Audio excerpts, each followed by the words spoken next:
what do you think I should do? I don't know. It's your problem. And it is my problem.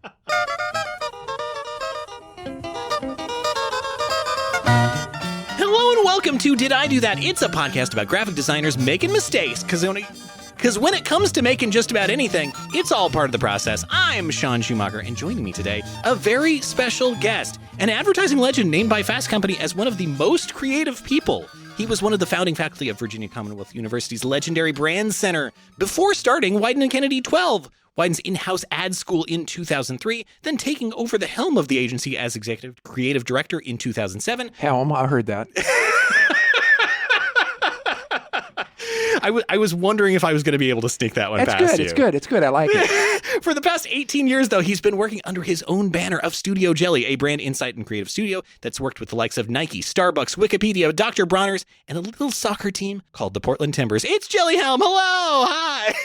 Okay, that's good. I noticed a couple mistakes though. Oh, do you want to please. do that over? Or no, I'm sorry. I'm trying to be thematic.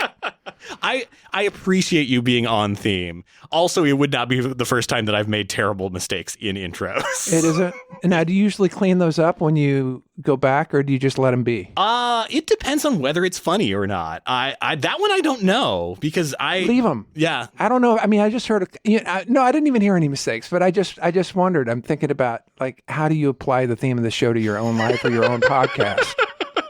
I mean, do you rutabaga yourself? Oh, do I? So to the listeners who don't know what a rutabaga is our I've tried different ways of phrasing it. It's our safe word, basically. It is the thing that I check for when I do recordings in case there's something that, maybe the guest does not want in the recording. It's also food that you can buy at the Portland Farmers Market, which is happening just outside the studio. I like it. A little locality there. Yeah, truly. Painting a picture. So you can put, if you tell your guests, hey, if we talk about something you don't want to talk about, just say the word rutabaga, and my software can identify that word. That keeps you from having to furiously write notes or overlook something. So anytime I say rutabaga, it's like, okay, I can go to that section and see what needs to be scrubbed. 100%. Rutabaga. Yeah. Sorry. This one's going to break my brain already. Exactly. Wait a minute. Okay. Not hard to do, I will say, at this stage of things. Very interesting, by the way, hearing yourself introduced by someone, because I'm listening to that and I'm waiting to hear like, no, that didn't happen, or that isn't right, or I wouldn't describe myself as that. And it's an interesting experience, I'll say. It is. I will say it is like, and I've had guests remark on this in the past, like it is one of the most surreal things I feel like in this field to receive accolades, even just like in the form of a fairly neutral description. Well, I mean, there were a couple of them that were kind of, obviously weird, like legendary is weird, and most creative people, that's weird. But, well, that's up for Fast Company or whoever said that. Well, it's official then, because we know Fast Company has a beat on all the most creative people in the world. Yeah, and the fastest companies, I assume. Oh, absolutely, like super fast, 105%. Now, people don't know why you're laughing so hard. They're thinking, why is 105%? Well, you should have been here earlier, people. We were having a conversation beforehand, but we're not going to get into that. We can't, and we won't. What's going on? The people are listening like, what's going on here? What are they talking about? This is a bad show. Let's tune out of this one. This one's a bust. This one's totally a bust. Delete, erase from podcast player. Exactly. You don't have to listen to every podcast. Move on to the next one. Yeah, throw phone in toilet, fish phone out, put phone in rice. Realize that doesn't do anything anymore. Oh my goodness. Yeah. Oh my goodness. So, but I feel like that you've locked into what the show is. And if you're new to listening to this show, you've also unfortunately locked into what the show is. So the show is, when you say I've locked in, what do you think I've locked into? The fact that it's somewhat spontaneous, and what else have I locked into? I would say deeply unfocused. Like I can do that. Sean, I can do that. I was taking a train back from Seattle, and of course, anybody who's done that knows it's just a wonderful experience. You've taken the train many times, and the route is amazing. It's beautiful. It's beautiful all the way. And for somebody who does jump around a little bit, it's constant stimuli. Yeah. And it's so relaxing to have this stream of like nature, people, weird buildings, and I just love it. I love that. It's why I love it more than the plane, because It's great for an ADD brain. Oh, so great. And I mean, I feel like there is a real unfortunate failure condition to plane in the Northwest, which is you just see clouds the entire way and nothing else. But except for the money shot when you come back to Portland. We all know what that's about. True. Yeah. Isn't that an incredible thing? It's pretty good. People who don't live in Portland don't know. Flying into Portland and coming home and seeing the money shot. And you and I both know what the money shot is. Am I right? We're talking about Mount Hood. Oh my God. It's pretty good. And sometimes it's like right there. It's sometimes, yeah. And I will say that's one where there being a little cloud cover and it's just kind of peeking through. That's that's what a benefit that is. Wow. We were just seeing clouds the whole way, but now here's, oh, hello, hi. It's never not special. There's never it's Mount Hood. Yeah. It's like each time it's Mount Hood. I will say, Mount Hood is such a spectacular thing to see from a distance, but it is kind of janky when you get up close to it. You mean the carved outside and stuff like that? Well, yeah, the first time I ever went to, we're really doing some local content on this one, but the first time I ever went to Timberline Lodge, I think I was expecting it to be in the middle of a forest, and it's so maybe I was going at the wrong time of year, which is traditional for me in doing any experience, but it did just kind of look like you were at a boulder pit or something. Okay, I think this is a safe place for me to talk about this. Okay, please. So you know how in Mount Hood there's Timberland Lodge, there's the ski slopes, there are roads that go across Mount Hood. Yes. I can't see any of that when I'm in the plane. No. I don't it's where is that stuff? I'm looking. Where's the ski slope? I don't see a ski slope. It just looks like a raw mountain to me. Is that bad eyesight or what's going on there, do you think? I don't know. I mean, it's You know what I'm talking about. I do. I 100% do. Because it does. It looks totally majestic and untouched. Untouched. And I don't know what that is. But there's a place within our current art building, which is, as the listeners know, about to be demolished, that you can kind of see Mount Hood. And you also don't see the things from there. So I wonder if it's just it is so big. Right. It just whenever you see it, you just cannot clock those things. They're beyond the scale of Horton Hears a Who. Yeah. It's you can't see those little creatures on that thing, right? Yeah. We are but bed bugs to Mount Hood. Yes. You know what I like? I've got all this preparation. You want to tell people what you're seeing here? Because you said that. We should totally talk about this. Because I am used to, occasionally a guest will have, a sheet of paper. You came in here and you set out, I would say, a full David Letterman style array of cards that I assume you'll, after you read them, throw off behind you, and I'll have to add a glass breaking sound. Yes, that could happen. The weirdest ongoing bit that he did for 35 years. But you have such preparation, but I also feel like it makes total sense because you have had this really long career that has spanned continents working for so many people. Don't edit this pause out. I hope you don't edit pauses out because pauses are where something's really happening on the inside. Yeah, that is sometimes true. I can definitely go fast. So I'm worried that you're getting nervous that I'm pausing too much, but I'm just taking that in. Yes. I'm letting you drive. I think you're right. It's a lot of, it's thousands and thousands and thousands of hours of doing what we do for a living. Yeah. Yeah. Well, maybe we should just get into it because sure. There is a lot of ground to cover. So you're born in Kentucky, right? Louisville, Kentucky. Louisville. And such a cool town. Your dad growing up he owned a sort of janitorial oh company. My gosh, who's prepared? Who is prepared here? I can tell you nobody's ever said your dad was a janitor. Nobody has ever said that before. So you are definitely getting new, fresh content here. Is that true? Absolutely. That's never come up? Never. Because I do feel like it isn't, because late in life he ends up doing Oh, come writing. on, Sean, stop it already. You're scratching my back. I'm like a dog, just oh my God. I just feel seen that here. leg's a thumping on It's thumping. Yeah. Yes, he late in life. How would you describe it? What happened to him late in life? Well, he got interested in writing. He became a columnist for the local paper. Gosh. And I was curious, growing up, oh my gosh. did you see any of that creativity in him? Were you influenced by some of that? I saw it in my grandmother. Oh, interesting. My grandmother was born in 1892. Wow. And she lived in our house. And her name was Mary Helen Michael Shilton. Wow. And was just a lovely woman. Yeah. Not known as a creative person, but I remember once when I was a real little kid, I was just playing in front of her. I might have been 4 or 5 or something like that. And she was drawing me while I was playing. Oh, wow. And she showed me the drawing, and it was beautiful. And I'd never even knew that she knew how to draw. So I think there was a lot of creativity in that woman. She did a lot of things. Her creativity expressed herself in her cooking and her quilting and just her sense of who she was. So I think she was, if I identified the 4 grandparents, I have a feeling a lot of it came through her.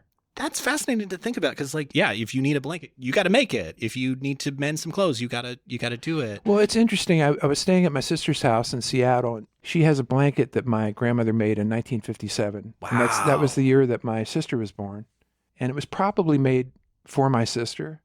It's white and pink and green, and it has a rose pattern on it. And on it, it has her initials, MMS, which was Mary Michael Schulten. But she turned MMS, she used her actual handwriting and almost made like a signature out of it. Oh, wow. In stitching. In stitching. And it was one of those things that's like, I really like when you see creativity expressed in those kind of like non-creative, I mean, not non-creative environments, but like the expectation on signing a quilt would be so low. And she found something, like I saw the thing in the bathroom, Oh, yes. Do you know what I'm talking about? I mean, it could be any number of things, but... Can you say urinal on this show? Yeah, 100% urinal? You can say urinal. Good, because I'm really into urinal content. I'm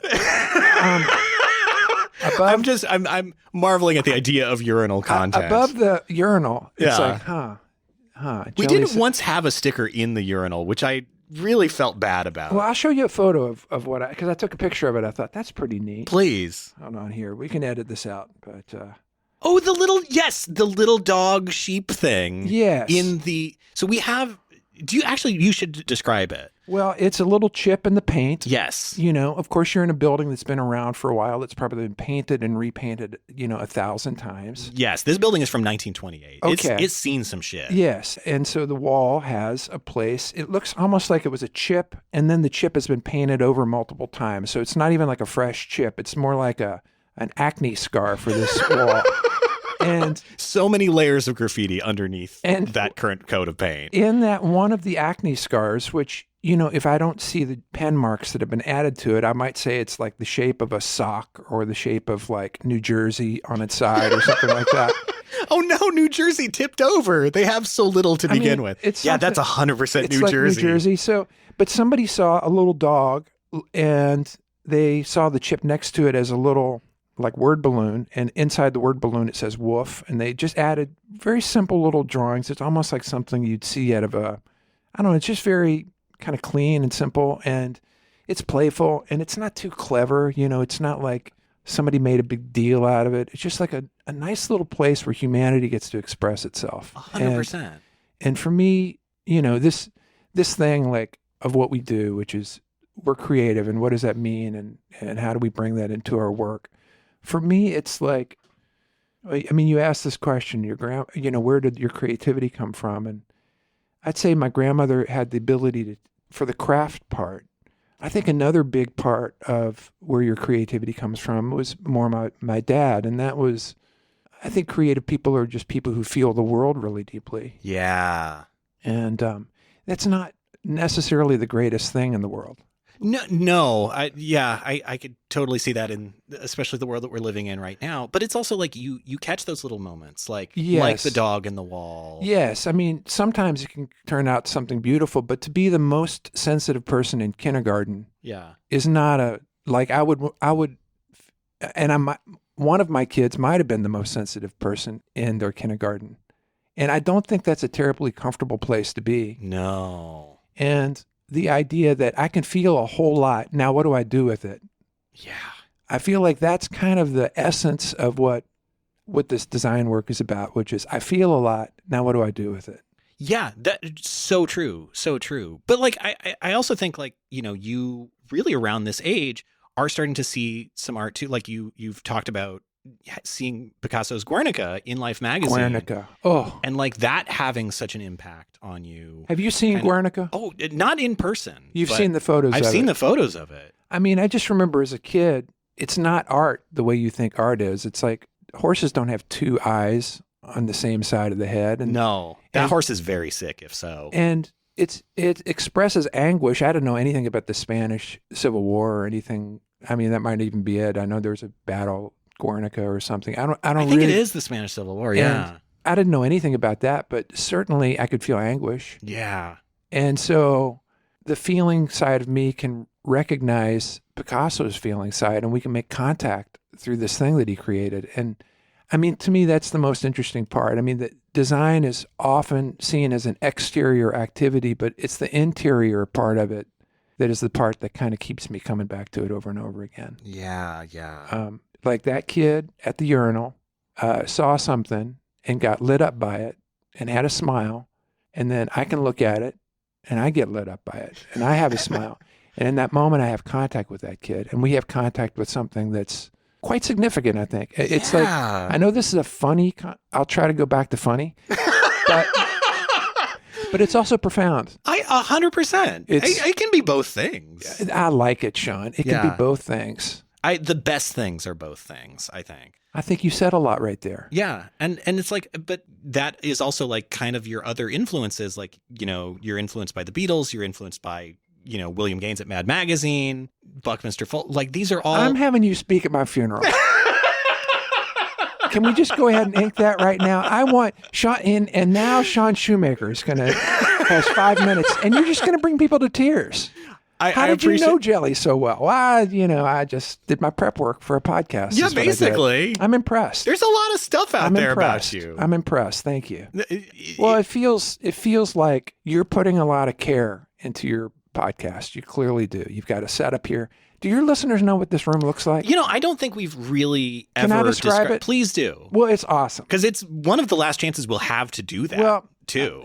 It's definitely you'd call it an odd space in that it's kind of up a half stairwell. My longstanding theory is that when this place was built in the 1920s, it was built as a factory. This building once manufactured the world's largest American flag, which is that right? It's so true. Oh, and it goodness. Flew above Meyer and Frank, what is now the Muji store downtown.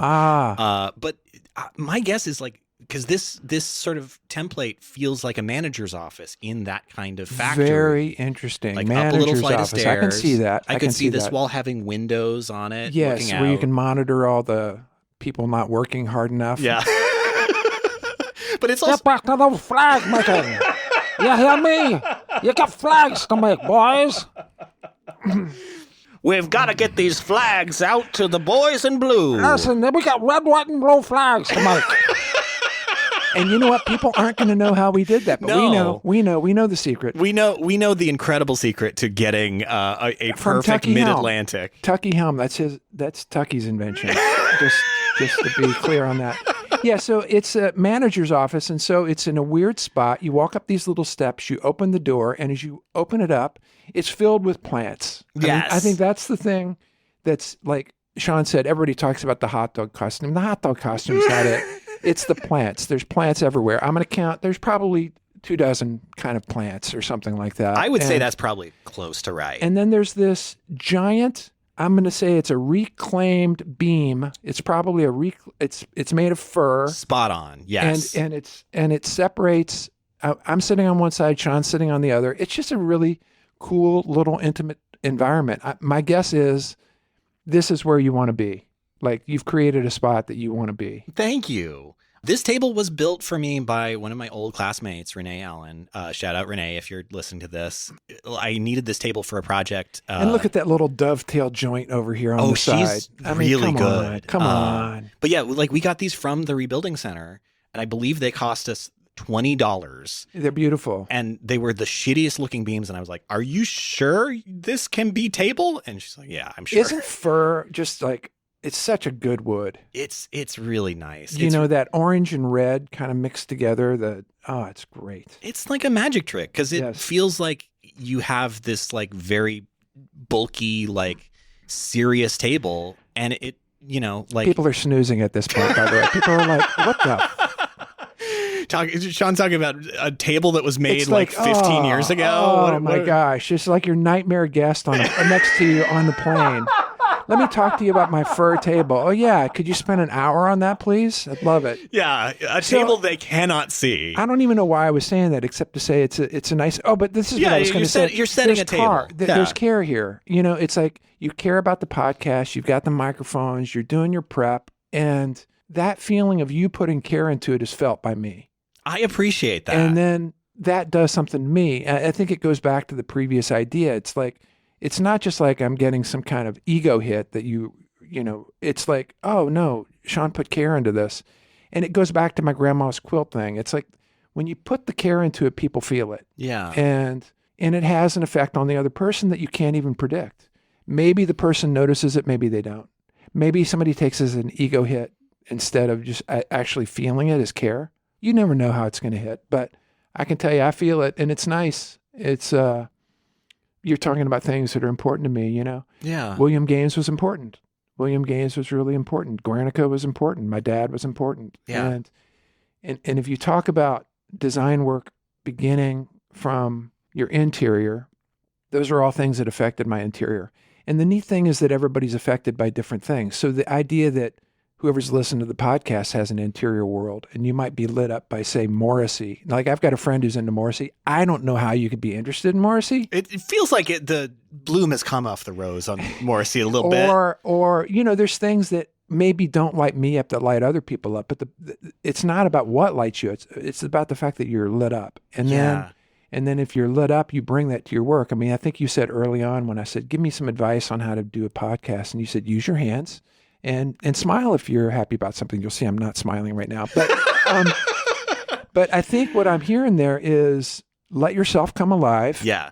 And if you let yourself come alive, that'll translate to something, and somebody might be able to feel it. And I think this really relates to our work as designers. Yes. And it's like, let yourself feel something and then see what happens. Oh, true. So true.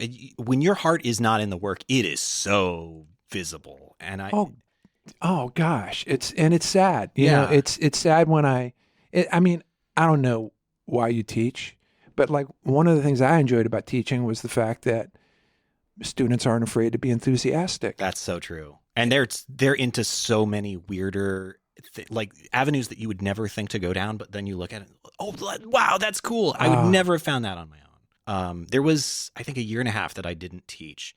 And I felt like that was the worst creative drought I was in my entire life, because I was not getting that, like, I was not getting anything from the outside world. It was just like I became a consumer of kind of just crap. It's kind of the secret on teaching, I think, is that you get so much out of that. Yeah.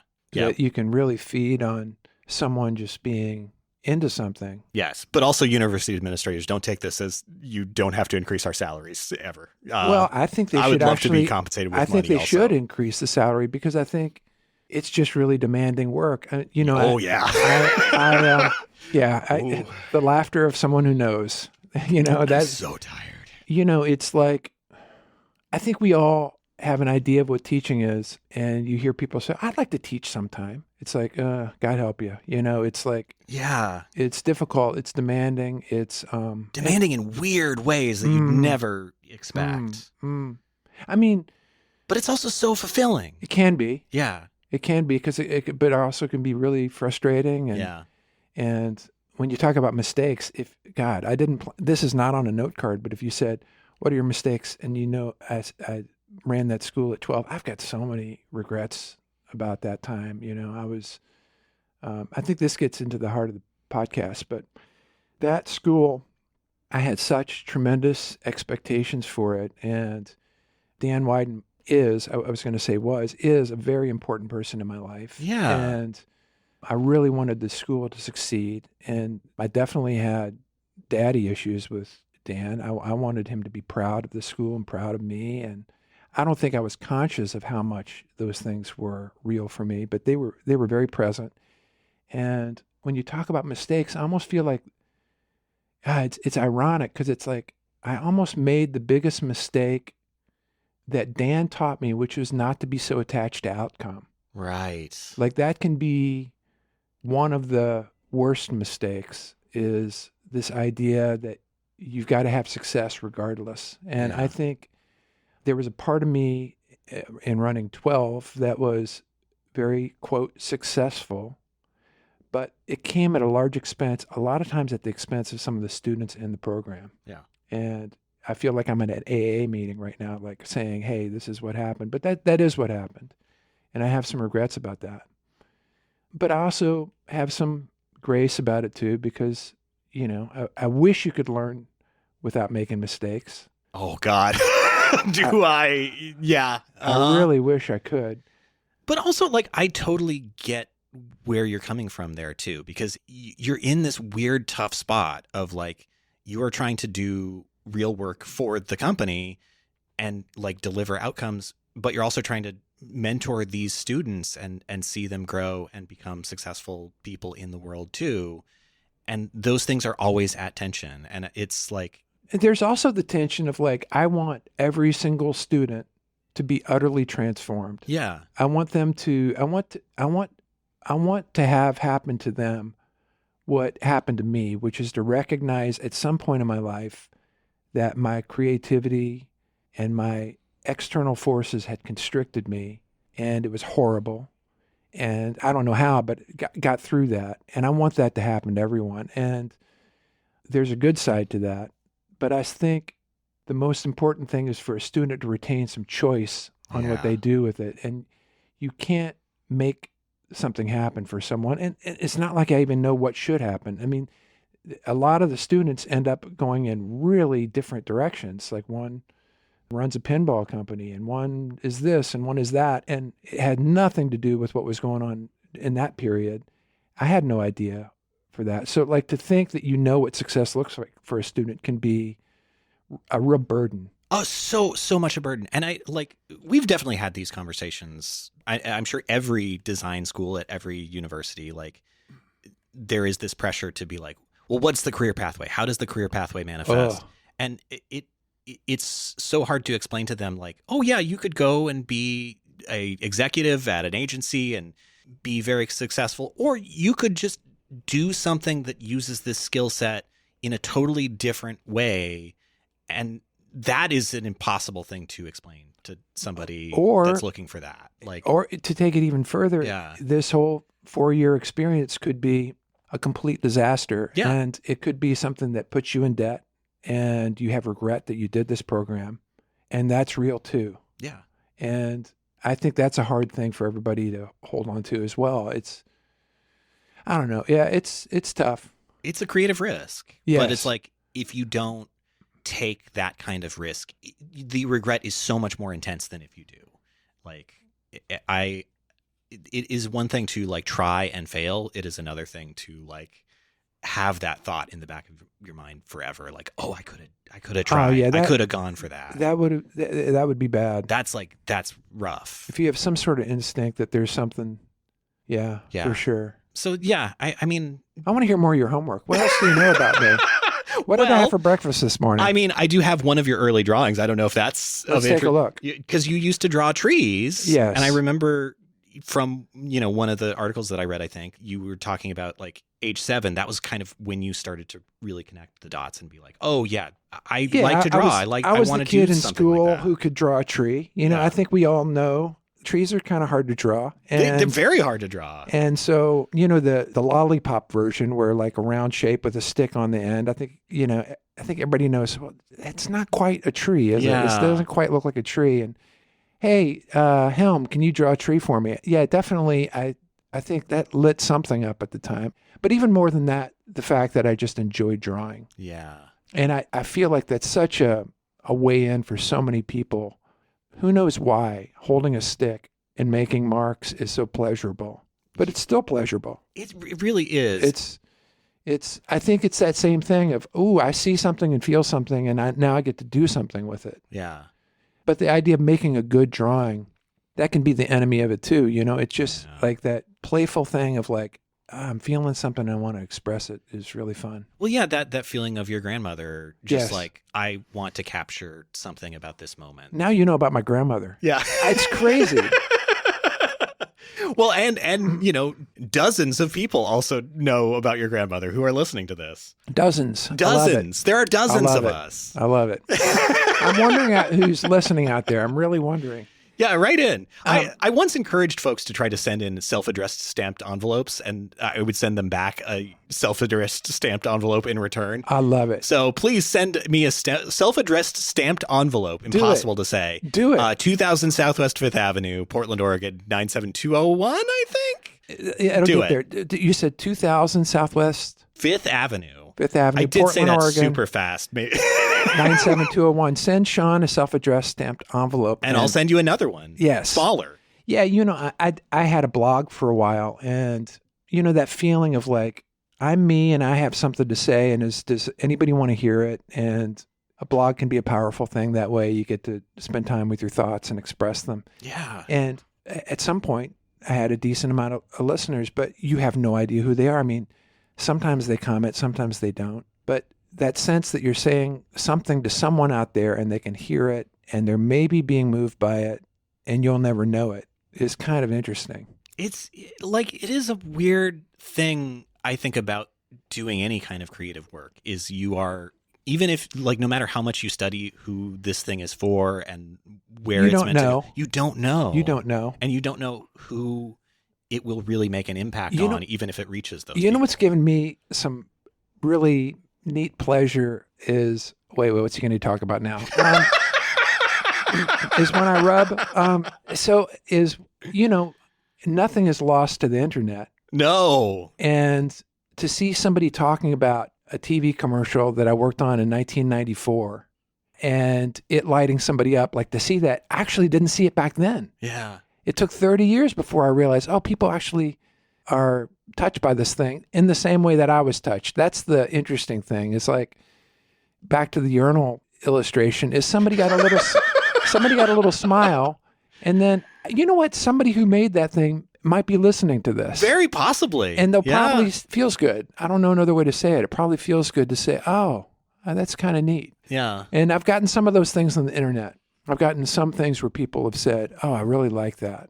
That's a good feeling. It truly, truly, because you got to work to, find who the creative was. And I mean, I feel like there was a period where like Adweek and stuff was a little bit more open and you could parse that a little bit more clearly. Now that stuff is all locked down. Different. So you really got to work. Yeah. It's just different. I mean, back in the 90s when I was like first working at Wieden, the measure was always, is the work talked about like on a talk show? Yeah. Is somebody mentioning it?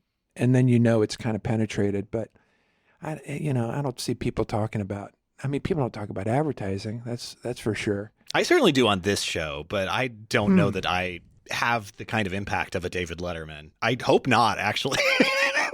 He had a stalker and stuff. I don't want that. No, thank you. Hey, stalker's still attention. See, I'm not being funny. You're not wrong. Hey, somebody likes me. Somebody likes me. That person with a knife, they really like me. They like me enough that they want to. I'm nothing. Rutabaga? Yeah, Rutabaga? nothing I could finish that sentence with would be good. But we should progress. So you end up going to the University of Louisville, the Alan R. Hite Art Institute. It sounds better that he's got an R with a period on there. It sure does. And there's an institute and a the there. Yeah. It sounds really good. At the time that I was there, it was a great time in my life for sure. Yeah. And it was the first time. Well, I'll tell you just a little story. I hope this doesn't deviate too much. But when I went to U of L, I had no idea what I was going to do. And I was certainly a creative kid. Yeah. Certainly a kid who was into theater and into music and into doing creative things with my friends. And just that was who I was a creative person. And then I got to college and it's time to get serious. Yeah. And I went to a school that was very similar to PSU in a certain way. It's an urban university. Its campus is kind of embedded into the city. Louisville's a kind of similarly sized city to this one. I think too, almost right? 1-to-1, Yeah. almost 1-to-1. And my sister went to U of L before me, and she was very successful. She's the successful one of the family. So, and she left a big impact. And one of the impacts she made was she went through the political science department, ended up going to law school. Oh, wow. And so political science was kind of her foothold. And she had a mentor there who became my mentor. He wanted me to go through political science too, and I was trying to study that. And I was just failing. I was getting just horrible grades and not enjoying school. I think my GPA was, I think it was below 2. Ooh. I love that you say "ooh" instantly. You didn't even have to think about that. Below, No. you know what below 2 is. That's yeah, you're maybe not going to be in college much longer with that. Exactly. Yeah. And I'm trying, I think I did get it above 2. I think I remember it hovering around 2.2 or 2.1 or something like that. My mentor said, he's trying to lay out my courses and trying to find things that would maybe stimulate me. And I thought, this is not working. And I saw that there was an art school at U of L, but I never even thought about art because I thought, you can't do that. You got to be serious. You're going to college. Yeah. We're filling out my schedule for the fall. And I said, do you think I could take like maybe one art class? Like real tentatively. Oh, so this is not even in the degree as like a required thing. This is just like, well, maybe this would be a fun it'll elective. Count for something. Yeah. It's like candy. You can work it into the diet. Yeah. And that's the way I saw it. I saw creativity and art as candy. Yeah. I didn't know it could be food. And so he said, well, you could if you want to completely waste your time. Ooh. Wow. And I would say that was probably train sound. It was probably the foamers are loving this episode. we had a like fire engine siren earlier too. I said, I think I was courageous in that moment, and I don't know where it came from. It wasn't me choosing to be courageous, but something in me said, I would like to waste my time. And once again, you're saying that as comedy. At the time, I just thought, yeah, I wouldn't mind wasting my time. Yeah. And I took my first class in Alan R. Haidt Art Institute, which was a very non-sexy class. I think it was color theory. Ooh. It was a foundation class. Yeah, you don't get much less sexy than color theory. But it's so important. Wrong. It is so sexy. It is so sexy. It's like, wow, the color wheel. Yeah. Wow. You mean purple and orange? That's their relationship? I never realized that purple and orange had a relationship. That makes sense. That's why the Viking uniforms look so cool. Oh, yeah. Yeah. Because they have this relationship. And then, so it kind of like is the math behind the good feelings that you can get from color in a certain way. It's like, oh, yeah, that feels good. Even if something doesn't feel good, it's got attention. Well, there's a reason it has attention. Yeah. And so I really got lit up by that. And suddenly this 2.0 student was like a 4.0 student. And I was not trying to be a 4.0 student, but I couldn't help it. It lit me up. And so I think that goes back to your thing. If you've got something that lights you up, it's all we've got. All we have is whatever lights us up. It's not like I think design is the thing that people should do. I think whatever lights you up is what you should do. And I know, I feel even like there's some part of me that says, shut up. Everybody knows that. It's such a cliche, isn't it? But it's I don't know. Is so it a cliche? important to say, too. I mean, I just think this idea that like whoever's listening to this, there's something in you that lights you up. Yeah. And you don't know why. You didn't choose it. It'd be one thing if you could just choose, I want to be a doctor. I remember at some point thinking, I could be a doctor. I know they make a lot of money. Yeah. Or I could be a carpenter. I could travel all around the world and make things. Well, yeah, that's good in your head, but like, is that really what wants to happen? And I think to ask what really wants to happen is to have a real serious conversation with yourself where you're listening hard and you're saying, this thing that seems like a waste of time to that guy actually is something that feels really important to me. Yes. To even think about, I was at one point in college a journalism major, and then I was an economics major. And I don't think I was happy for any of that period of time. Like, I hated the journalism major so much that I dropped out of college. Yeah, but it's interesting because you're certainly bringing a lot of journalistic tendencies in the way we're having this conversation. Yeah, it's very weird. I didn't expect that this would be something that I would end up doing. But like, well, yeah. I mean, that you're still like uncovering things, trying to understand things, trying to yeah. make things sensible to other people. Like there's kind of a journalistic approach that I'm feeling from how you're approaching this thing. Is that fair? 100%. But I think at the end of the day, I do like finding out things like the weird shit about this building. Like even the university didn't know most of that until I started looking into it. We connected earlier on the green M&M rider thing. Yeah. There's those like little discoverable things to some people can be very pleasurable. Yeah. That is the most interesting part. Like that's where the iceberg meat really is. Do you remember any of those projects that like really latched onto you when you were in the graphic design program proper? Certainly all that color stuff. So the way the color classes worked back then, I don't know if people still do this. You work with gouache. When I did my color theory class, we still did. And that was 15 years ago. And use ruling pens? Do you use ruling pens? Is that what you did? No. It's that little thing with two pieces of metal that meet each other and you put a drop of paint between them. And it's just a really old school way of like generating a line in color. And that sounds great. It's really fun. It's got a real craft to it. Like I like all that nerdy craft stuff. I remember when I was teaching we called it Ad Center. It's called Brandcenter now. Yeah. Teaching craft to the art directors, like, there is a way to hold an X-Acto blade that will give you a better result. Yeah. And learning all that stuff is just really fun, I think. It's really pleasurable. And I just remember certainly color is exciting. I mean, what is it about color? It's just so exciting. I mean, just look at the way that mustard looks against the background of that hot dog.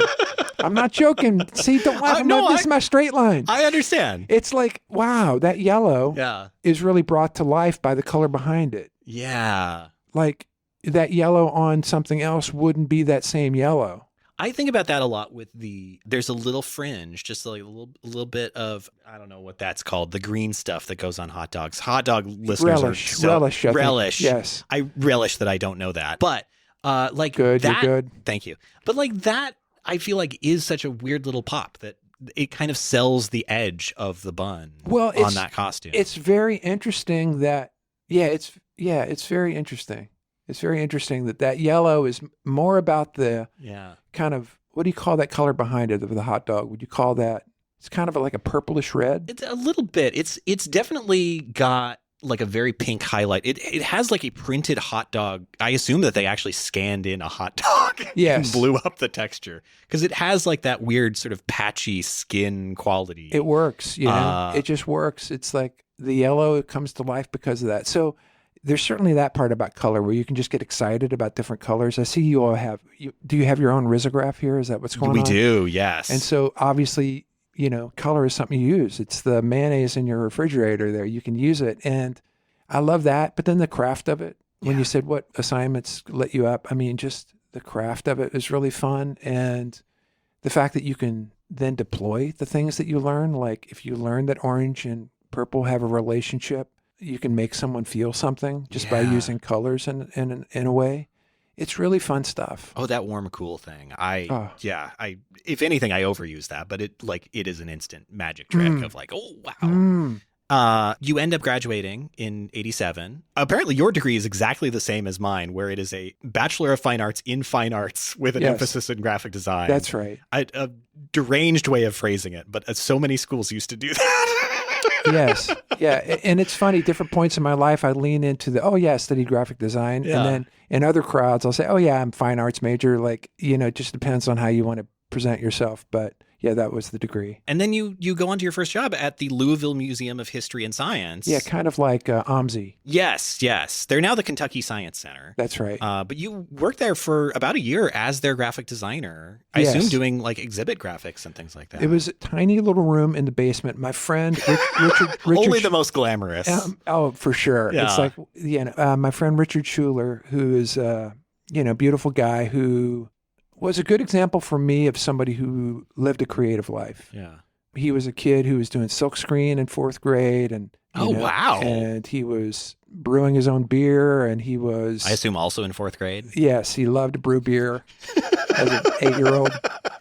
And played drums and a notable drummer and some notable bands. And he worked at the museum as an industrial designer. He built exhibits for the museum. And he said, sure, yeah. And I was lost at that point. I had a degree in graphic design. It wasn't a very disciplined degree. It was less about developing a career and more of just like getting through college. So I don't think I was really equipped to work a lot of places, and I didn't know how to get in. And he said, hey, there's a designer position at the museum where I work. And it was in a room with a bunch of older women who now would call younger women, but at the time they were older women.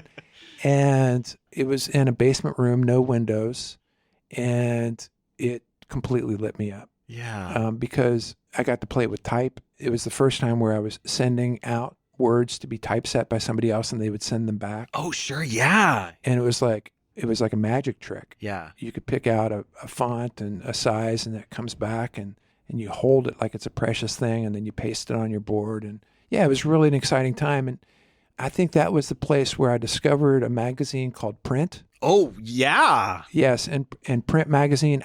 Do they still make Print magazine? It had stopped for a while, but they have just restarted it in the last like 2 or 3 years. Yeah. Interesting. And it was the first place I saw, oh wow, people celebrate design work. And I'd never even heard about that. Yeah. I didn't know that there was something called a design industry. I didn't know that there were people who did that for a living, and they looked at each other's work and they tried to reward work that was good. I had no idea. And so those books were just amazing. It was like Instagram. Oh, 100%. Like you just flip through it and go, oh my God. Yeah, I need to be upping my percentages. That's part of the 147%. No. Start slower. We need to build. So, and I've learned that there was a really amazing graphic designer in Louisville who I didn't even know about. I'd seen some of his work, and that's Julius Friedman. Oh, sure. And he had a design studio called Images, I think. They had some famous work. Like one of the most famous images was for the Louisville Ballet, and it was a ballet dancer's foot. Do you know it? And it's I don't know. It's standing on point on top of an egg. Oh, okay. I have seen that. Yes. And it's just, why is it an egg? Why is she standing on an egg? Yeah. Those questions don't even work. It's just like, wow, what an image. It's grace. It's precious. It's it. Yeah. And the magic of image making. Yes, the magic of image making. This is an impossible thing. Yes, and you don't need to understand it. You just see it, and you're changed by it. And so that started to get into my consciousness at that point. And I saw that in Print magazine they have credits for the work. They had like who the client was, but then for the creative credits they had graphic designer, and I thought, oh, good, that's me. Yeah. And then they had this other thing called art director, and I thought, that sounds better than graphic designer. It sounds like they might get paid a little better. Well, I think authority probably was more my appeal. It's like, oh, you get to really make decisions. Yeah. And I love design, and I love the craft of design, but I also really love the idea of coming up with, it should be a foot on an egg. Yeah. And so my understanding was art directors might have a little bit more say in that. Yeah. And so that became my focus. I thought, I've got to be an art director. I got to learn how to be an art director. And I assume you also discover the Portfolio Center in Atlanta from Print. That's what happened from when I decided I want to be an art director. I have no idea what an art director is. How do you become an art director? And my many people who hold the title also don't know. So, oh my gosh! Yeah. Well, we can talk about how loose people are with titles. But at the time, it was a title that definitely meant something, but I didn't know anything about how you got it or how do you study to do that. And my graphic design professor at U of L, Steve Skaggs, I said my unemployment was like feeling real, and I just reached out to him and said, I don't know what I want to do. And he said, why don't we come play basketball with me and we can talk about it. And we went to the basketball court, I think it was Crawford Gym at U of L, and played basketball. And he said, I think you're custom built to be in advertising. And it was really out of the blue. Yeah.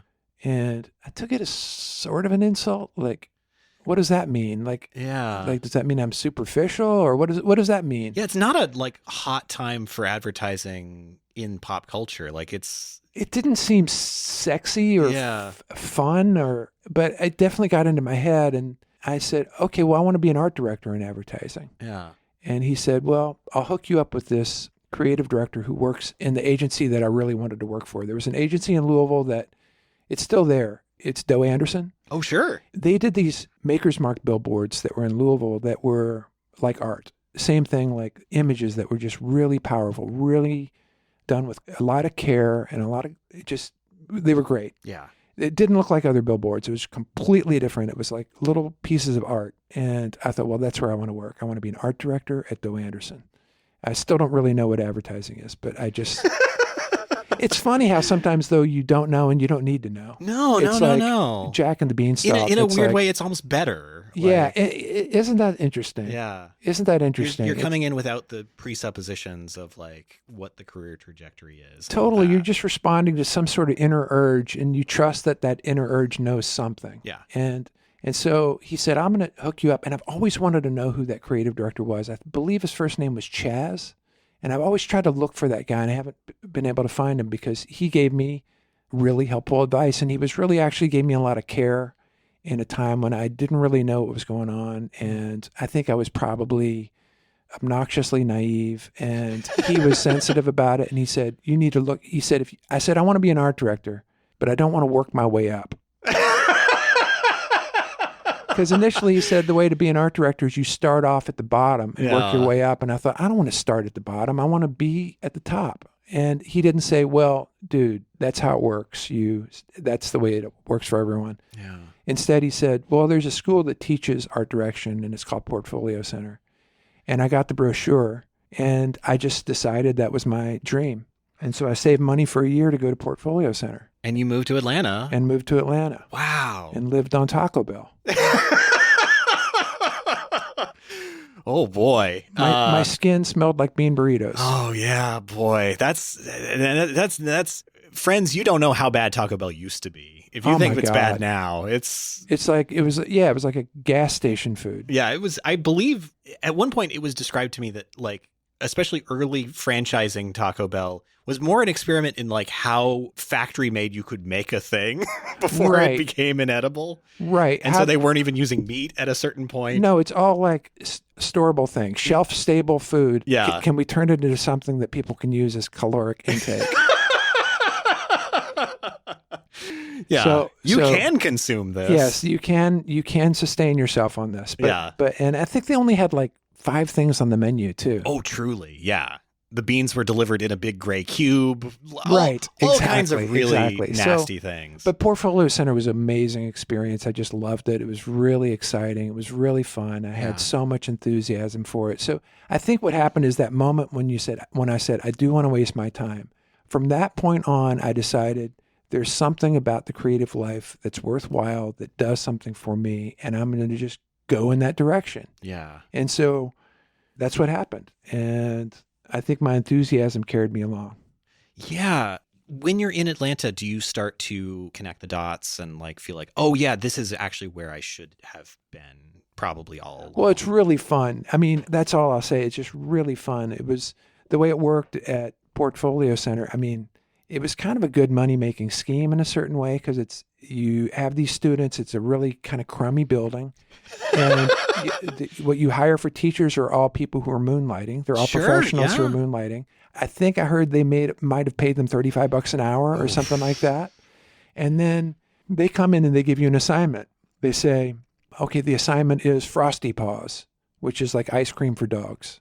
And you come up with as many ideas as you can for Frosty Paws. I didn't know anything about how advertising worked. I would just try to do something that when you put it on a page would make somebody laugh or react to, usually laugh. Yeah. And then what you do is everybody pins up their work and you get it critiqued. And I love that game. It was a fun game. And it was just fun. I mean, what can I say? It was just fun. And then... Yeah. But 100% of the learning is just doing the work. Ambiguous brief. Yes, for real creative directors, for people who work at Coke during the day, because Atlanta was, that was their ad agency was there. People working on the Marines, people who are working on real accounts, real creative directors giving you real creative direction, and just learned so much. And then the real secret of Portfolio Center was you just do that. You don't teach a lot, they just do it. And then at the end of the term, you show your portfolio. The teachers take out the things that they think are good,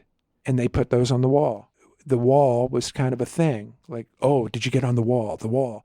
And what the wall is like print magazine come to life, where you see everybody's work and you start to see, oh, that's good. Oh, why didn't I do that? Or look how this guy handles type. Yeah. Or look how this person, and it just naturally, everybody improves by seeing each other's work. At least if you want to improve, it shows you what the standard is. 100%. And I would say even over the course of 5 quarters, which is how long I was there, the quality of the work got better and better and better on the wall. It might have just been the group that I was with, but like, so you're coming up with the ideas, and then you're art directing the ideas, and then you're designing the ideas, and then you're comping the ideas.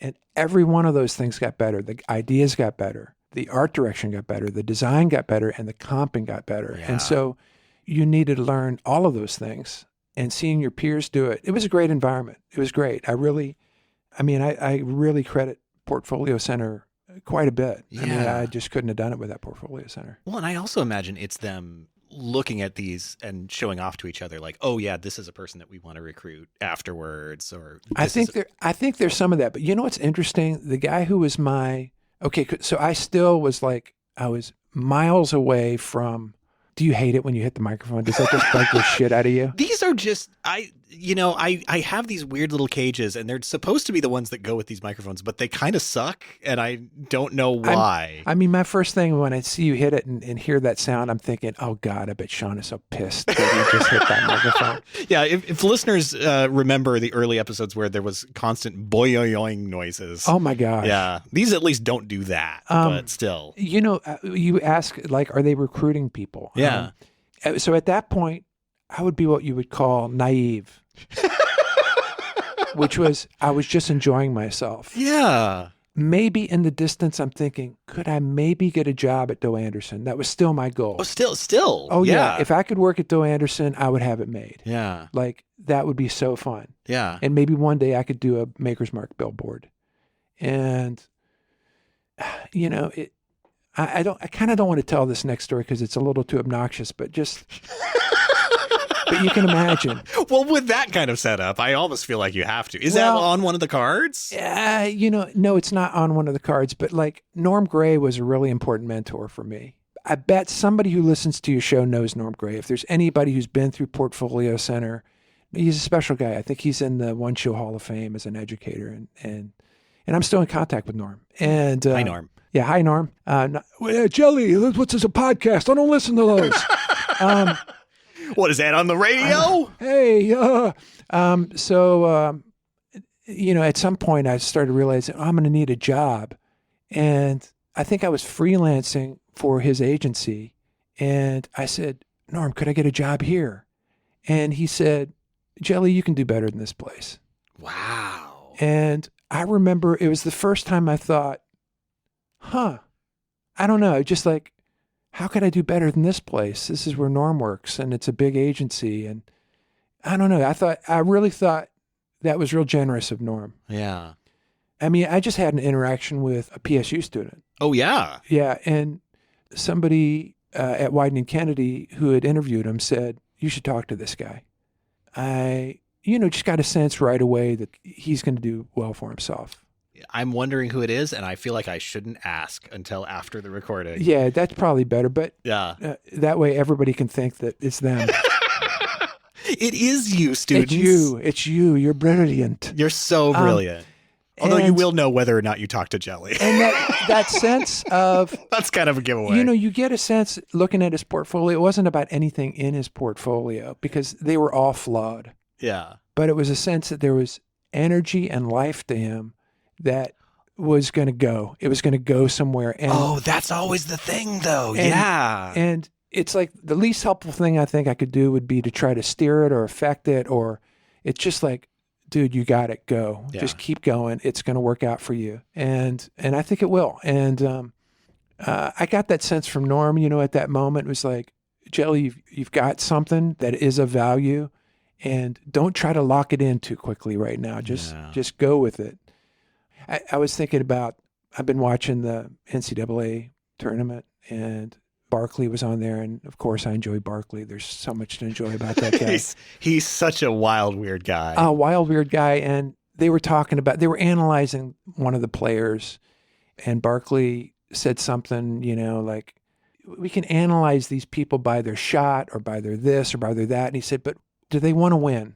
Yeah. And I think he called it like competitive spirit or something like that. And I think it's like, are they doing what they want to do because they want to do it on the inside, and they don't care if they're paid. They don't care. They want it. And that's a really powerful force to marshal in your life. And, and I still have it. I still love this work.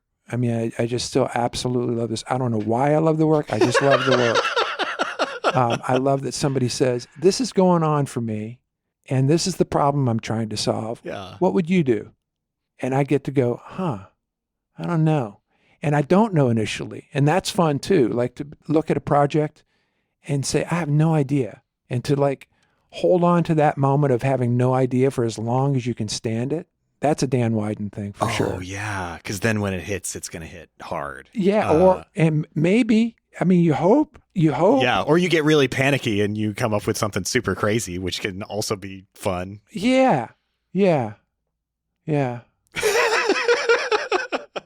That being said, you do find your way to someplace good, the Martin Agency. Yes. Which weirdly ends up influencing a lot of the rest of your career in a bunch of different ways. The Martin Agency, you're making me feel really lucky, because it's like that museum basement thing was a dream situation. Yeah. Portfolio Center was a dream situation.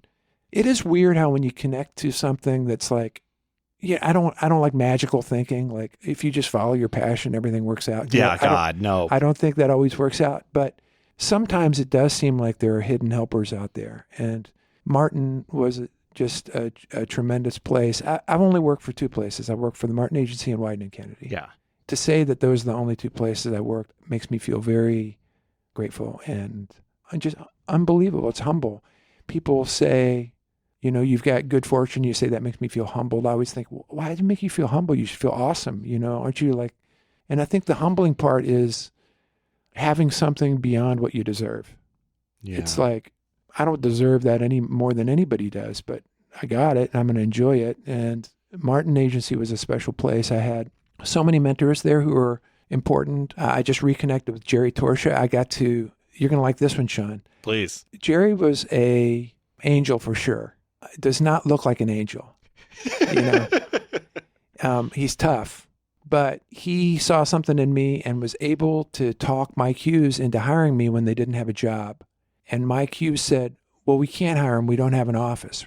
And Jerry said, you can put him in my office. They were going to give you an office and everything? Wow. Well, I don't know. Or just a place to sit. And he's Yeah. like, there's no place to sit. And Jerry said he can sit in my... Now, for a creative... Because Jerry was a creative director there. For Jerry to say, I'll take this... Like the guy who I met from PSU, I'm not putting him in my office. No. It's not happening. Like, so for Jerry to say, you can be in my office, that's a dream situation. And I got to learn so much from being in the room of a creative director, hearing how he held himself, what standards he lived up to, how he approached his work, how he talked to creative directors, when he was on the phone, how he talked to clients. Like, it was an incredible osmosis thing. I think it probably led to, maybe subconsciously at least, I think it probably led to the idea of the school within Wieden+Kennedy, because to be embedded in a place that's creating good work, you're going to learn something. Yeah. It just is going to happen. And so Martin definitely affected me. Harry Jacobs was a big influence. Mike Hughes was a big influence. It's where I first connected with Diane Cook-Tench, who became my boss at VCU Brandcenter. Yeah. And she was a huge influence. So, yeah, it was a great piece of good fortune to work there. And they had this is not interesting to other people, Sean. I disagree. Here's the thing. This is like when somebody on the plane says, can I tell you about my dream last night? It's like, please, no. But it's so I want to be sensitive to that, like me going details about the Martin Agency. But let's see, what's the part of it that's universal? I'd say the universal part is, I think what I picked up there was a tremendous sense for craft. Yeah. That was the place that the craft of print, art direction, and design was so high. I've said to my youngest son that it's way better to be the worst person on a good team than the best person on a bad team. Oh, yeah. Oh, man. And so, that's so true. And so you go in there. I've always relished being the worst person on the best team. It's like it gives you an incentive to grow. Yeah. The expectations are really low, and you learn from all these people around you. And what they used to do at the Martin Agency, the Martin Agency was in a kind of post-Civil War era apartment building called the Shenandoah. And it was right across from the Robert E. Lee statue. Oh, boy. And it was right in the middle of this fairy tale neighborhood called the Fan in Richmond. And out my window, I could see the Robert E. Lee statue. On the first day I went to the Martin Agency, the Daughters of the Confederate Revolution were having a parade there. Oh, God. It's Jesus Christ. So it transported me into a completely far out different world. Yeah. I'm sitting in this old apartment building with Jerry. So it's an apartment building. So there's a long hallway with like rooms off of it that used to be the apartment. So there's a real long hallway. They would use the long hallway to put their work out. So if somebody's working on a project, you put it on the floor. And then as you're walking back and forth, you see somebody's work and you see Ken Hines is doing something. Then you poke your head in Ken's office and you say, hey, I saw what you're doing for Standard Insurance. That's kind of cool. Have you thought about this or whatever? Oh, yeah, yeah. Just it's intermixing everybody's It was the best. input. That's a really... It was the best. Yeah. It was really... And it took some courage if you're working on something to put it on the hallway because it's an invitation for somebody to stare at it and give you feedback, which is an uncomfortable thing for all of us. It's like, I like showing you my work. I like it better when you like it than don't like it. And so to develop the capacity for somebody to give you critical feedback, that's something I definitely learned there. Yeah, I imagine probably people were not shy about like leaning in and saying, hey, this is not, not doing it. It's like Jerry, Jerry was tough and Jerry was to say, that sucks. Yeah. He didn't say, you know what, I think you could work on that a little bit more. It's like, no, that sucks. I don't get it. That doesn't make any sense. Did you see that clip, the NCAA clip with the woman coach screaming at her player? I didn't, but God, that sounds awful. It wasn't awful. It was wonderful. Everybody thought it was awful. Yeah. And everybody said, how dare this coach scream at this person? And afterwards, this girl had her head up her ass. And the coach said, you've got your head up your ass. This is your moment. This is your moment. It's not my moment. It's your moment. That's that like pushing thing of, Yes. 100%. And afterwards, the player said, I like being coached hard. And the coach knows I like being coached hard. Right. And the coach said she likes being coached hard. And I know she likes being coached hard. And ultimately, it was an uplifting thing. For me to tell you this sucks is a way to say, I believe that you can make it not suck. Like, if Jerry had been soft with me, I think it would have been less respect. Oh, right. Yeah, totally. Because, it's the low expectations that just, And it's not for everybody. No. Some people can't handle that, and it's not right for every person, but he read that I like being coached hard, and I do like being coached hard. Yeah. Because it is a form of respect, and I think it tells me that you believe in me in some level. Yeah. Well, and like it helps to instill a lot of discipline, which is really necessary to be especially higher in the ranks. Harder now, maybe. Yeah. Because I know that students are tender and the world is difficult. I don't know if it's the same word. I don't know if I could say to a student, this sucks.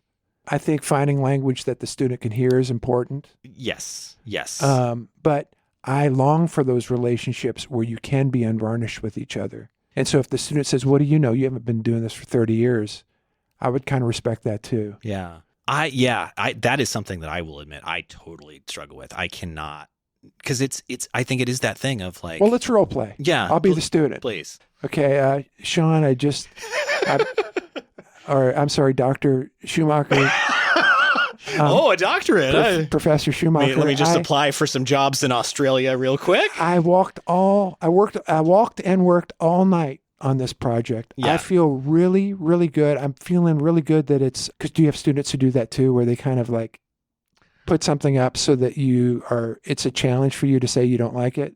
No. That's the other thing is like, they're usually very terrified. Okay. Which one is the hardest one for you to face? I think the hardest one, I think it's hardest for me when I get students who get to the point that they no longer need me.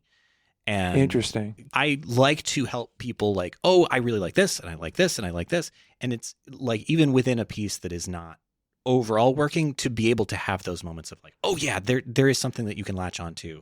And when it gets to the point where there's like not a thing that they like, the whole thing works, and it's like, I couldn't make that, and I don't know how to make it better. That sounds a little different though than the thing you were talking about before, which is like, how do I be hard? Yeah. Are those two different situations? I don't think they are, because the place that I've gotten the most requests to be hard are with those students where they still want like, tear this up. Why are you not tearing this up? And it's like, I don't know. I don't know, man. I don't know what I could say to make that better.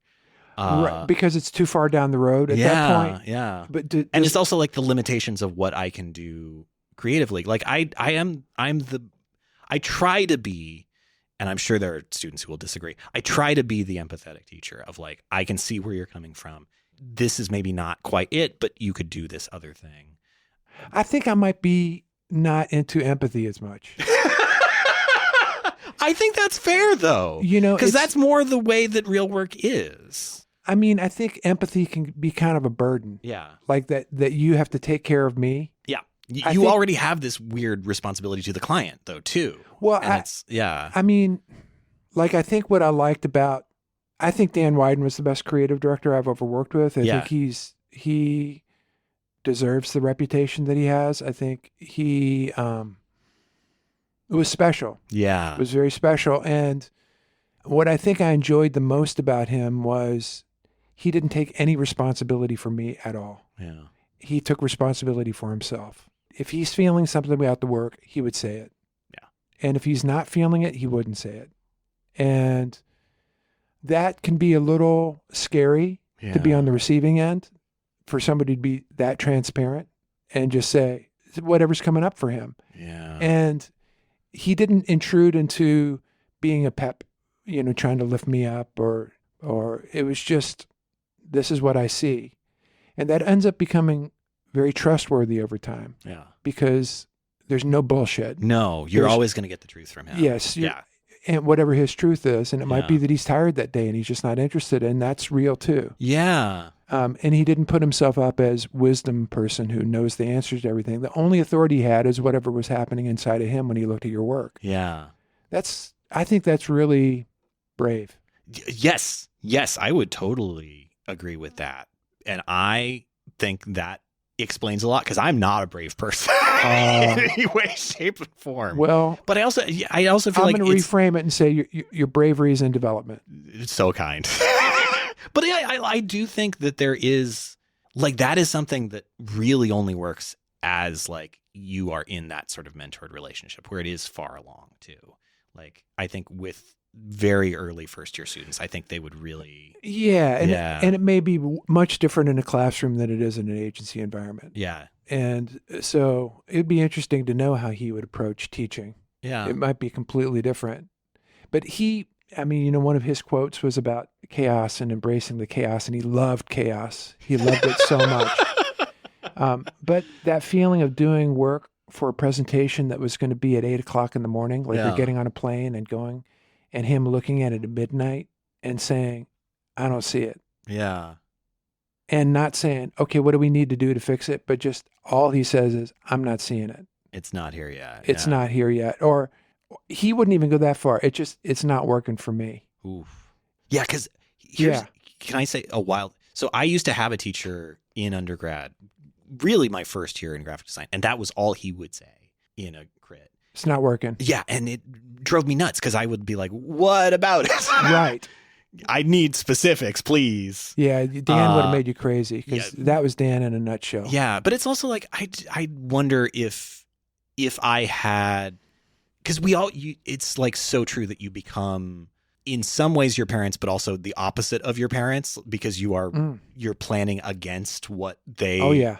And like in some ways I am still like cursed by that, like that was the feedback I got. So I got to give way more feedback and I got to be the person that I wish I had. And that's not helpful to some folks. Isn't that interesting? Yeah. It's really interesting. It's weird. It's weird, the relationships that you end up like.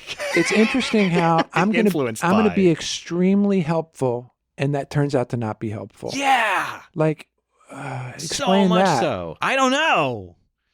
If you know, please send me a self-addressed stamped envelope. I think it requires being able to sit with discomfort I think being able to say to somebody that's not working and knowing that they're terrified, that they don't know where to go next. Because I've definitely had that thing with Dan where it's like, it's midnight and the meeting's in the morning and he's like, it's not working. And you say, well, what about it's not working? I don't know. It's just not working. Well, what do you think I should do? I don't know. It's your problem. And it is my problem. It is my problem. It is your problem It is at my the end of the problem. day. Yeah. And I would say I probably, to your point of like either become your parent or become the opposite, I think we can all relate to that. Yeah. And I think I made the mistake sometimes of manhandling in my creative direction. Like, oh, here's what you need to do. Yeah. Here's what you need to do. But that's so tempting too. You know, though. and that is a style of creative direction that's worthwhile. I mean, to go back to the sports thing, like, you know, there's coaches who are really obnoxious and they can get wins. Yeah. And then there's coaches who can do it a different way. And I would say the way that Dan did it is the hardest way. And what he really allowed for is the idea that if I'm really struggling and if I'm at the end of my rope and I have nothing to lean on, then I'm reduced. I'm not somebody who's trying to do a good job. I'm hopeless. The only thing you have at that point is instinct or an impulse. And I think he thought that people working from impulses, oftentimes wanting to solve a problem they have no idea how to solve, interesting things come out of it. Oh, true. Yeah, so true. But it's like, that makes total sense given like the way that they approached problems was so out of the box, even like before they start the agency. Why not build an agency around that as like the technique? Well, you know, it's interesting. I don't think it happened right away. I was talking with a friend I was thinking about how hard creative direction is. Yeah. Because I think it's quite hard. And probably the beginning of the Wieden+Kennedy that had a reputation of this is an incredible place. It wasn't in 1982 when they started. Yeah. It wasn't 83. It wasn't 84. I think maybe they began really kind of coming into their own around 87 or 88 and 89. And so at that point, Dan's probably 45 years old. Yeah. And I think he learned over time. I know that there was somebody who hired there who came out of Art Center, a guy named Michael Preve. And Michael was also an important person for me. He was my boss for a while. And Michael was a brash 23-year-old Art Center graduate who wasn't afraid to say to Dan, you don't know what you're talking about. Wow. And they had a big fight once, Dan and David Kennedy and Michael Preve, where Michael brought in some art direction that just turned, because at that point, all of the Nike art direction had a look. Yeah. It was that Futura extra bold condensed, Palatino underneath it. It's a double page spread. The top 3/4 was an image, and that was like the formula. Yeah. And Michael brought in something that was just radical. It was just completely unfettered. And they screamed at him. It's like, no, don't you understand? Get in line. And Michael said, I didn't move up here from Art Center to be doing work that you all were doing before I got here. Yeah. And it was really inappropriate in a certain way for a 23-year-old kid to say that. Yeah, I could definitely see that. But it's also, I could totally see how he is seeing something that maybe they're not, which is like what Nike becomes, where it's like, oh, you can't lean too hard on that classic art direction, or else it starts to feel stale. So you have to refresh it in these weird ways. And even bigger than that for Wieden+Kennedy, forget Nike for a second, this idea that Wieden+Kennedy is just going to recreate a bunch of mini Dans and Davids. Yeah. Like, that's not the formula. And so I think the way that interaction ended was Michael slamming the door and walking out and saying, well, maybe I shouldn't be here. You know, it was like really a blow up. Yeah. And I later heard from Dan that Kennedy was furious, as he should have been. Yeah. They were both furious, and they're sitting there in silence. And Dan looked at David and said, you know what, Kennedy? I think he's right. And it's almost like Wieden+Kennedy was born in that moment, because this idea that they're not about controlling something. Yeah. They're about, okay, Michael has something to say. Let's see what he has to say. Yeah. And I think that really became the DNA of the agency, was different people might do different things depending on what lights them up. And Michael liked art. He brought in so many different influences, not just like a advertising influence. Yeah. And I think that's what he really, that's how Michael influenced me as well. I remember at one point I was kerning type. You know, kerning. Oh, of course. And I'm kerning, which seems so important because I came from a place where the craft is really important. Yeah. I'm kerning, and I put 4 different options for a headline on the ground in front of me. Yeah. And Michael walks in, and he said, "What are you doing?"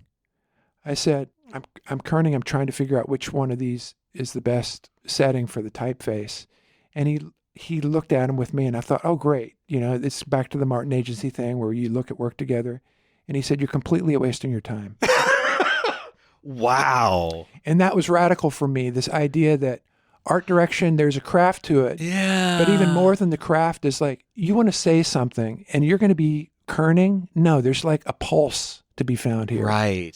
This is not about craft. This is about the pulse. Well, that also, I mean, because since we're already there, you joined Wieden in 92, and like, I'm sure he's coming at it from the perspective of like, this is the 90s way where things are messy and weird and we're not going to be as precious. You know, with I don't that even kind of think they craft. were the 90s way. I think it was just the Michael way. Yeah. And there's no explanation for Michael except to say, if you saw some of his art direction, I think that there's claim that you could say Michael was where it all started. Yeah. He was doing just this fearless stuff with like handwriting and crazy layouts and cutting out images. And it was just experimental and fresh. And it was alive, you know, it was alive. And I don't think he was looking at anybody else's work. He just knew that's what he wanted to do. He's just driven by like, what is giving me life? Right. Yes. What is giving me life and what seems, I mean, shit, if you're not having fun, it's like back to the, where we started, you start by, I think, having a conversation with yourself where you're really feeling something. Yeah. And then you trust that life will translate. And I think that's what happened. I think Dan definitely believed in that. You know, there were times where I would show Dan work and I just wanted him to approve it so bad. And I would go into his office with like some ideas and he'd say, "Do you like it?" And I'd say, "I don't know. Do you like it?" Yeah. What a terrifying question to be asked. And, oh my God. And he said, "Do you like it?" And I'd say, yeah, I mean, yeah. Yeah, I like it. I remember that happening once, and he said, "Bring it back when you really like it." Oh. And, but uh-huh. You know, and I didn't even know how to like it. Yeah. Like, because I was so hung up on being good enough to work at Wieden+Kennedy. Right. I was thinking I can outsmart the creative process and come up with something that he would like.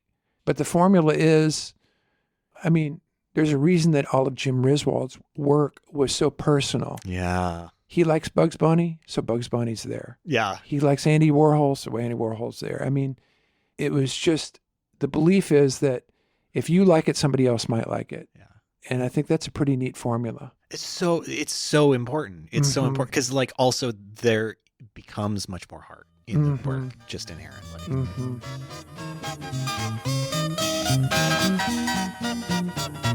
Sorry to hey.